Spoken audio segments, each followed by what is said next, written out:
What's going on, guys? My name is Rami and welcome back to another episode of RQ's Garage. In this week's episode, we're going to be replacing a part on the vehicle that's very important for stability. We're going to be replacing the sway bar link of your vehicle. Now, each vehicle has front sway bar links and rear sway bar links, and I'm going to be replacing the rears in this video. This video is for any Honda or Acura. This is going to be on my Acura TL, but it's a very universal process, so anyone can do it based off of these instructions. I'm going to give you the tools, I'm going to show you the parts, and I'm going to give you the steps so you can go out and do it yourself. Are you ready? Because I am. Let's get started.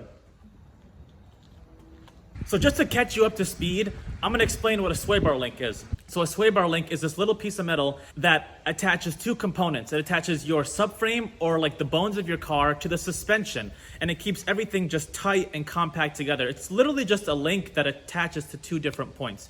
Two bolts, really simple. Let me give you a scenario here. So let's say you're driving and you want to turn right. Well, when you turn right, the forces of your car counterbalance your driving position. So you're turning right, but the left side of your car goes down and the front side of your car goes up. So what a sway bar link does, it's gonna counterbalance the counterbalance. So you're turning right, the car is going, leaning towards the left, but a sway bar link is gonna bring it back up to be kind of even. It wants to be linear. So when engineers are building cars, they're looking for that linear balance. They're looking to be straight on that x-axis. So, and vice versa, when you're turning left, right, your car is gonna divot down to the right, and a sway bar link, again, is gonna bring it back up. So it's counterbalancing those turning forces when you're turning your vehicle. And there's gonna be forces in the front of the car, forces in the rear of the car, and of course, suspension work and body frame is very complex, but this is kind of an explanation of what a sway bar link is, what it does, and why it's important. So, let's go fix it. All right, so when it comes to tools for this job,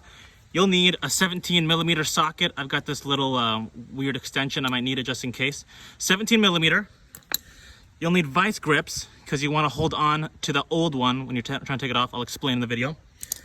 Extra, you might need some penetrating fluid, some penetrating oil. These bolts will be on there tight, so anything like this will help. WD-40, penetrating fluid. You might not need it, but it's probably going to be helpful. And some persuasion, a mallet, just in case we got it on standby. So let's start taking off the old one. So first thing you do, of course, is jack up your car. I have it properly jacked up on both sides. The wheel is free from the ground. And then take off the wheel. There we go, just like that. Now, let's get to the sway bar link. All right, to show you where the old sway bar link is. So we're in the wheel well right here in the back. And so we can see this little piece right here, that's the broken part. I mean, it's very, very visually showing right there. So this part will attach this suspension right here. Very rusty suspension, still works. And the other part will attach to the sway bar. And like I said, this is just gonna hold the car together, keep these components rigid with these components. This is attached to the frame itself. So, this link needs to be replaced. It's broken clearly, so let's get to it. So we're gonna take off the old bolts in the back, and I'll show you how to do that. All right, I positioned the camera so you can see here's the broken part right here. The bolt's in the back. This bolt is actually a 14mm, so we'll get our 14 on here, start turning. But I don't know if you can see, the front portion is moving when I'm turning the bolt. So this is just gonna flow freely in place, which is why we'll get our vice grips so we can clamp them onto the front side. Grab them on, and we'll start turning them.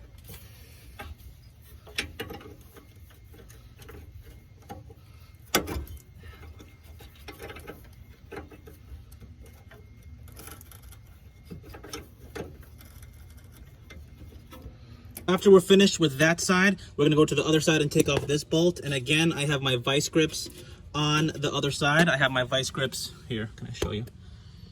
Yep, they're on the broken sway bar. Come to the other side. I'll take my 14, just kind of wedge it in there, and just start turning it, just like that. The bolt's coming off.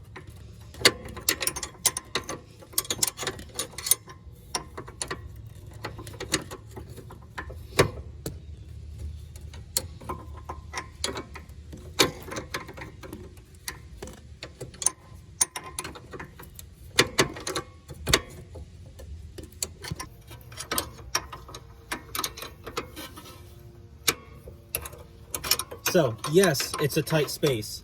Yes, it's frustrating to work with rusty bolts. But if you just keep your patience, you work hard, work smart. See how I'm constantly turning the wrench just to get a good angle. But yeah, I mean, it's slowly coming off. Slowly but surely. Oops. Get a good position on it. Yeah, most people get frustrated because, you know, it's annoying, it's hot, or it's cold, or these bolts are rusty, you get dirty, but you know what? You're learning. I'm learning. We're doing this together, and I think it's a great experience. We save so much money. We gain so much experience, and at the end of the day, you know, what more do you want from that? So I'm just gonna finish up unbolting this, and we'll go from there. All right. So we finally have off the old sway bar link. I'm not gonna lie to you guys. This was very difficult. The bolts and the thread were super rusted onto each other.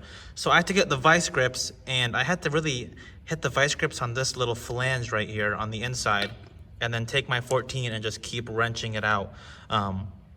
Yeah, that took a long time. So here's comparison from old and the new. As you can tell, this one is, you know, intact, brand new, of course, about 25 bucks. I'll link this in the description below for this vehicle. Unfortunately, it is raining, so I'm not gonna take a video of putting it back on, but it's very simple. All you gotta do is put the top bolt back in and then the bottom bolt back in. They're the same length, so it'll just pop right in perfectly. Just make sure you have them down really tight, and you should be good to go. Okay, really quick, the rain stopped, but it's coming very soon. So right here, I have in the new sway bar link. Up top, down low, very simple. It just pops right in. And they're a 17 millimeter, the ones that I got. So these are just gonna come right on. I'm gonna make them nice and snug. Where is it? Make it nice and snug up here. Make it nice and snug down here. Yeah, very simple, straightforward. In the midst of the rain, I am still able to give you all content. So right here, the sway bar link is in. There is plenty of thread over there, so you know it's nice and tight. You just tighten it down until you basically can't tighten it anymore. And that's it, guys. So now we're gonna lower the car, put the wheel on, and we're done.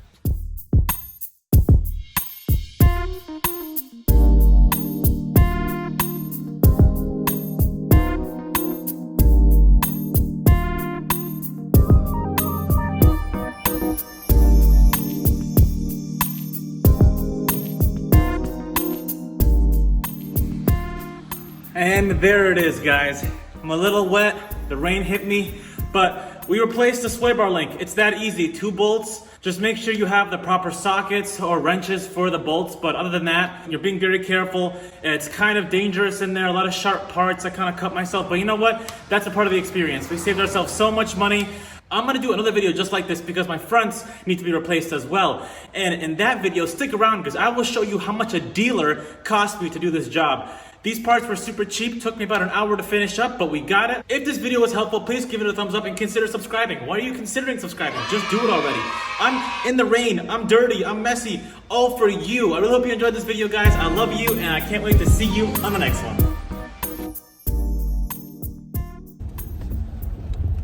Just giving her a little test drive. My neighborhood, right, left, seems pretty tight. Don't hear any clunkiness. Let's hit a bump.